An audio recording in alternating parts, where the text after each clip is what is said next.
Émotionnel ou rationnel, en accord ou à l'opposé. Les rencontres de l'heure. Parler de politique avec Philippe Lorange, ça, c'est toujours le fun. Bonjour, Philippe. Bonjour. Alors, on a une élection partielle qui s'en vient. Elle n'a pas encore déclenché, mais tout le monde est sur les blocs de départ. Oui, mais c'est important à suivre, parce que comme on sait, une partielle, c'est pas juste un député sur 338, c'est des signes annonciateurs de ce qui s'en vient concernant les prochaines élections générales. Et là, ce qui se passe dans LaSalle-Aymar-Verdun, donc c'est un comté du sud-ouest de Montréal, et qui est considéré comme un château fort libéral. Donc, à la dernière élection de 2021, là, on parle des élections fédérales. Donc, la dernière élection, on parle les libéraux ont gagné à près de 43%, alors que le deuxième parti, c'est le Bloc à 22%. Donc, on voit un écart assez important de 23%. Et pourtant, les derniers sondages montrent que le Parti libéral a complètement dégringolé dans les sondages, de telle sorte que le comté devient une course à 3 entre les libéraux, le Bloc et le NPD. Donc, pour le moment, selon les sondages, les libéraux mènent, mais de peu, à 26%. Alors, je rappelle que la dernière élection, c'était 42%. Donc, c'est toute une dégringolade, là, de tomber à 26%. Le Bloc suit à 23,7% et NPD à 23,3%. Lui, il est en hausse à 23,7%. Oui, c'est une petite hausse. Parce que c'est sa dernière élection, le Bloc était à 22,1%. C'est très surprenant, ça. Moi, je trouve ça très étonnant parce qu'il faut connaître LaSalle-Aymar. Quand on roule sur l'autoroute Ville-Marie, puis qu'on arrive dans le bout du pont Mercier, on est dans la zone. Là. On est du côté de Ville-la-Salle. Et Ville-et-Mort, c'est de l'autre côté, un peu, là, du côté de la fleur patate frite, vers l'ouest de la rue Sherbrooke. Ville-la-Salle est moins visible. Verdun, par contre, c'est un endroit en gentrification ultra rapide, où il y a toujours eu une grande population anglophone, mais pas extra riche. Donc, peut-être plus progressiste.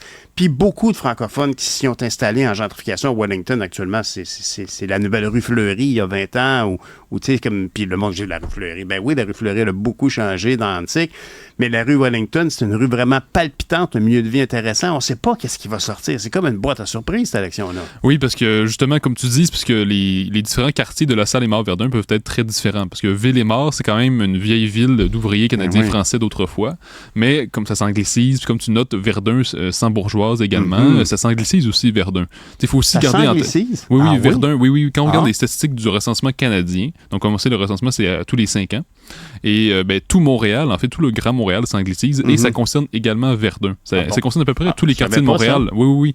Et donc, évidemment, comme tu dis, la nouvelle population, en termes de revenus, change les comportements électoraux, mais aussi la langue parlée, la langue le plus souvent parlée, la langue maternelle, joue beaucoup. Oui. Parce que, comme on sait, LaSalle-Aymar-Verdun est composée d'une grande population anglophone ou immigrante, et ces gens-là sont beaucoup moins portés à être en faveur de l'indépendance du Québec. Sûr.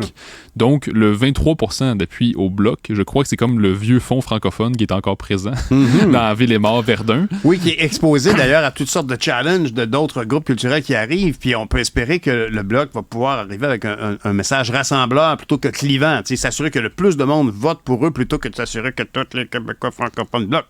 Ah oui. Je pense que le Bloc fait déjà ce genre d'effort, mais en même temps, l'affaire, c'est que, historiquement, les anglophones et les allophones sont simplement allergiques à l'indépendance. Il y en a toujours eu qui sont en faveur, mais quand on regarde les sondages au fil des décennies, il y a toujours une forte proportion qui s'oppose à l'indépendance, qui ne veut rien savoir de partis comme le Bloc, le Parti québécois. Donc, même si le Bloc est deuxième, je pense qu'ils ont malheureusement des chances plutôt... Peut-être pas minime, mais c'est pas improbable non plus, mais les chances sont pas incroyables de gagner la partielle.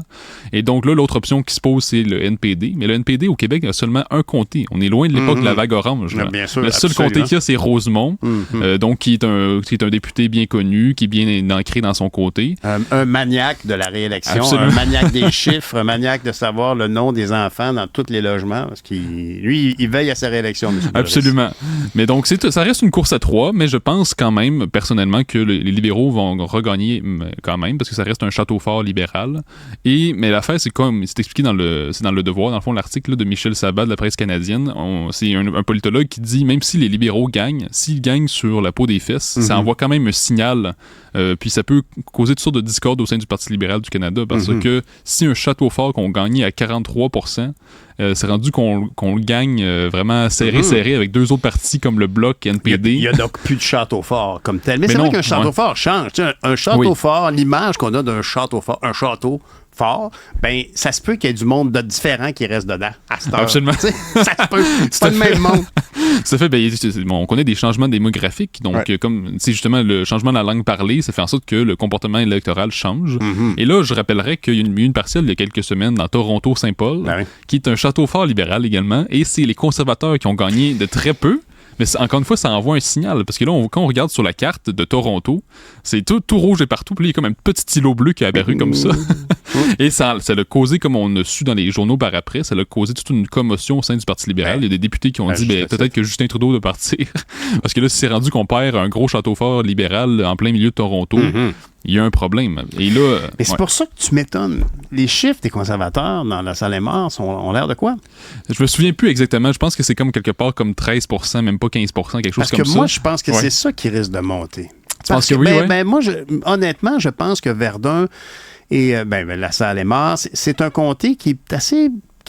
je dirais que c'est un des comtés, à mon sens, qui ressemble le plus à un comté canadien anglais. À l'extérieur du Québec. Les mouvements migratoires dans ce quartier-là, la cohabitation historique anglo-franco, l'arrivée de nouveaux mondes, la gentrification, des enjeux un peu, tu sais, comme qu'on verrait, mettons, du côté de Peterborough ou de Toronto. Tu sais, il y a quelque chose de... C'est très, très différent. Une grande communauté sikh, là, énorme. Donc, il y a puis une grande communauté ukrainienne. Un des boulevards principaux de la ville de la salle, c'est Shevchenko. Je veux dire, il y a vraiment... C'est un endroit intéressant. Et en tout cas, j'ai très hâte de voir comment ça va se passer. Puis, en plus, moi, je connais Craig Sauvé. C'est vraiment quelqu'un... je ne sais pas si tu te rappelles, on avait eu une entrevue avec un gars du Parti Rhinocéros qui voulait augmenter le... Puis je me disais que Craig Sauvé devait dire hey, come on, c'est sérieux, moi j'ai lâché ma job pour être candidat pour le NPD là. On peut-tu faire une vraie élection, arrêter de rigoler? Mais ça demeure un endroit où vraiment ça va être intéressant de regarder. Mais tu me parles des conservateurs, mais l'affaire c'est que le Grand Montréal, c'est pas un endroit qui est vraiment propice pour les conservateurs. Pourquoi? Parce que Montréal, c'est une ville plus progressiste. Comme on le voit, les gens sont plus un peu punk, hipster. Donc, c'est vrai, c'est une réalité. Donc, je pense que Montréal n'est pas du tout une terre propice pour les conservateurs. Les conservateurs au Québec, c'est vraiment plus la région de la capitale nationale qui ont des valeurs qui sont plus proches, justement, d'un État minimal. Inexplicable, d'ailleurs. Moi, j'ai jamais compris ça. Ils sont là. Il y a Richard Martel, à Chicoutimi-Jonquière. Il y avait Alain Reyes qui a vu la lumière, qui est devenu indépendant, puis qui est à Victo, Warwick. Je pense qu'il s'est fait éjecter surtout, là. Oui, mais il n'a pas soutenu de manière cyclopéenne le troupeau. Mais à part ça, qu'est-ce qu'on a comme conservateurs en dehors de la région de Québec? Il n'y en a pas, je pense. Pas vraiment. Mais tu sais, moi-même qui viens de la Montérégie, les conservateurs sont toujours très bas, là. C'est pas du tout très populaire. En dehors de la capitale nationale, c'est pas très populaire, les conservateurs. Puis ça m'étonnerait quand même que ça monte tant que ça. Dans la salle des morts Verdun. Pourquoi? Parce que, oui, il y a la gronde contre le Parti libéral, mais comme on voit dans les sondages, ça ne suscite pas du tout une augmentation substantielle des conservateurs. Moi, je serais étonné qu'ils montent tant que ça, là, parce que, comme on voit, le déplacement se fait plus du côté bloc NPD.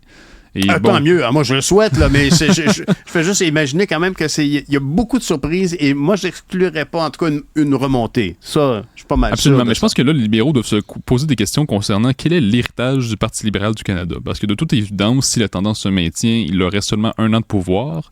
Et là, on a envie de se demander quel est l'héritage du Parti libéral du Canada en 9 ans de pouvoir et bientôt en 10 ans. À part la légalisation du cannabis, qu'est-ce qu'ils ont réalisé de si substantiel? Puis t'as même pas besoin de rire. C'est vrai quand même que c'est l'affaire la plus significative. C'est d'ailleurs là-dessus, beaucoup qui se sont fait élire au point de départ. Hein? C'était la légalisation. Je veux dire, Justin Trudeau se promenait avec ça. C'était ça semblait tellement comme pas quelque chose de déterminant, mais c'était l'affaire la plus sexy.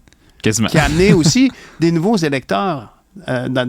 Ça motive des gens qui ne seraient peut-être pas allés voter à aller voter. C'est souvent ça. Il y a des gros mouvements électoraux dans des enjeux qui amènent du nouveau monde. C'est ce qui se passe aux États-Unis, d'après moi, dans les gens qui votaient pour Trump, là. Il y a bien des gens qui ne devaient pas voter avant. Oui. C'est ça, mais le Parti libéral, parce que là, en dehors de la légalisation du cannabis, qu'est-ce qu'on voit? Ben là, la dette a vraiment explosé. Alors que, Stephen Harper, on peut lui reprocher beaucoup de choses, mais il était quand même allé en politique pour restreindre la dette, pour mieux la contrôler. Et là, la dette a franchement explosé. Si je me souviens bien, je pense que ça l'a doublé et même plus. Évidemment, il y a la pandémie qui a joué là-dedans. Mais l'affaire, c'est que, il y a quand même des choses qui auraient pu être évitées, là, parce que le service de la dette, c'est quand même beaucoup d'argent qui est injecté là-dedans. Oui, je pense entre autres à un Arrive Can, une espèce de logiciel farfelu.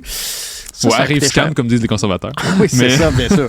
Des fois, ils ont des bons jeux de mots. C'est ça, absolument. Mais aussi, sur le plan de l'immigration, l'idée qu'il y ait 100 millions de Canadiens d'ici 2100. Bon, c'est une idée qui a été promue par les libéraux. C'est dans les plans, carrément, de monter constamment l'immigration, même si les provinces disent, comme le Québec, mais pas juste le Québec, disent que ça ne fonctionne pas, parce qu'on ne peut pas accueillir autant de gens aussi rapidement, même juste sur le plan logistique, ça marche pas.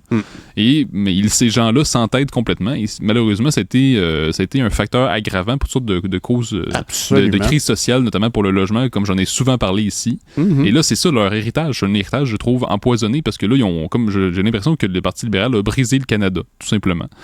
Parce que là, le Québec, de plus en plus, l'indépendance monte un petit peu dans les sondages. Le Parti québécois est premier. S'il y avait une élection demain matin, selon plusieurs sondages, le Bloc québécois serait à l'opposition officielle. Donc là, ils ont carrément poussé le Québec à se retrancher dans son nationalisme. L'Ouest canadien, comme toujours, revendique de son autonomisme jusqu'à un certain point. Donc, le Parti libéral a carrément brisé le Canada, j'ai l'impression. Et ils n'ont pas un réel héritage substantiel à donner, d'autant plus qu'au fil des années, il y a eu constamment des scandales de corruption, que ce soit avec la bourse We Charity, que ce soit des nominations de juges suite à du copinage, à des dons au Parti libéral. Il y a sortes de scandales qui sont venus au fil des années. Donc, on a l'impression que le Parti libéral, finalement, n'a pas apporté quelque chose de si positif que ça au Canada. Là. C'est vrai, hein? C'est vraiment... Mais c'est un triste bilan, on va dire comme toi. Puis moi, je me rappelle quand ils se sont fait élire en 2015. Oui. Sunny Ways, oui. Hein? C'était le soleil est le meilleur désinfectant. Et bon, mais tu voulais aussi glisser un mot sur l'article qui est paru dans Le Devoir qui m'a moi-même fait sursauter. Le blocage des nouvelles par Meta, moins grave qu'on pensait. Oui, c'est un article d'Étienne Paré. Donc, ça fait déjà 1 an que les nouvelles sont bloquées sur Facebook et Instagram. Donc, on peut plus partager de nouvelles comme telles. À moins d'utiliser un petit détour, là. Il y a des gens qui font ça. Mais on peut pas, comment dire, il y avait une inquiétude concernant l'avenir des médias, parce que bon, la décision de Meta qui gère Facebook et Instagram, c'était que la législation canadienne les obligerait à financer les médias, vu qu'ils partagent leurs nouvelles sur les réseaux sociaux. Et comme Meta ne veut pas faire ça, ils ont juste décidé de bloquer les nouvelles sur Facebook et Instagram. Merci. Très courtois. Oui, absolument. Super. Mais l'affaire, c'est que bon, il y avait comme l'inquiétude de se dire peut-être que là, les journaux vont complètement être en déclin. Puis finalement, il y aurait eu plus de peur que de mal, selon l'article du Devoir. Donc, on dit qu'au contraire, les Québécois se seraient ajustés et il y aurait plus d'achalandage sur les sites de médias. Donc, les gens iraient plus sur le site directement. Par exemple, à Radio-Canada, on dit qu'il y a une hausse d'achalandage de 12% sur le site. Donc, les gens prennent plus l'habitude d'aller sur le site directement. Chez nous, chez Québécois? Selon l'article, Québécois a refusé d'être en entrevue. Bon. Mais sinon, chez Le Devoir, on dit qu'on n'est pas plus inquiet non plus. Qu'il y a quand même une hausse des inscriptions, il y a une hausse des abonnements numériques. Cela dit, c'est, je pense, la directrice de Radio-Canada qui dit que chez les 25-34 ans, 35% des gens disent moins s'informer depuis le blocage des nouvelles. Pourquoi? Parce que chez les jeunes, on s'informait beaucoup à travers Instagram, Facebook. Et donc, si le blocage de nouvelles, on dirait que c'est comme si on ne prend pas plus l'habitude d'aller s'informer directement dans les journaux papier ou numériques. Donc, il n'en demeure pas moins que même s'il y a eu plus de peur que de mal, c'est quand même une nouvelle qui n'était pas très bonne pour le milieu des médias. Oh, absolument. Puis c'est pas bon pour l'information en général. Puis c'est surtout, puis moi je pense que c'est clé. Tu dis, peut-être que chez les jeunes, les résultats sont moins rassurants, mais c'est super important. Les jeunes, c'est le futur. Absolument. Je veux dire, ce que les gens qui vont prendre leur retraite en jouant au golf pensent, c'est important. Mais ce que les jeunes pensent, c'est pas mal plus important pour l'avenir. Oui, c'est d'autant plus inquiétant que, moi, je l'ai déjà dit ici plusieurs fois à Cube dans les années précédentes, c'est que, malheureusement, sur Instagram, s'il n'y a pas de nouvelles comme telles, il y a comme du militantisme beaucoup. Parce que les stories Instagram, c'est beaucoup des slogans militants, c'est toujours des slogans punch pour dire appuyer cette cause, liker, partager. Donc, c'est beaucoup moins des nouvelles objectives que des choses qui sont très, très militantes et donc qui sont sans nuance. Donc, je trouve ça inquiétant, comme tu dis, que si la jeunesse ne s'informe pas sur des médias plus objectifs, qui cherchent une rigueur journalistique, là, on est plus dans les militants qui prennent toute la place et qui imposent leur message, que ce soit à gauche comme à droite, d'ailleurs, que ce soit les Trumpistes ou les gens plus woke, d'un côté comme de l'autre, on est devant la montée des extrêmes sur les réseaux sociaux. C'est vrai, t'as raison. On est de retour à reparler de la majorité silencieuse. Absolument. Ceux qui ne passent pas leur vie à publier quelque chose. Ah, je suis allé aux toilettes. C'est merveilleux. OK, merci Philippe. Merci. Bonne fin de semaine.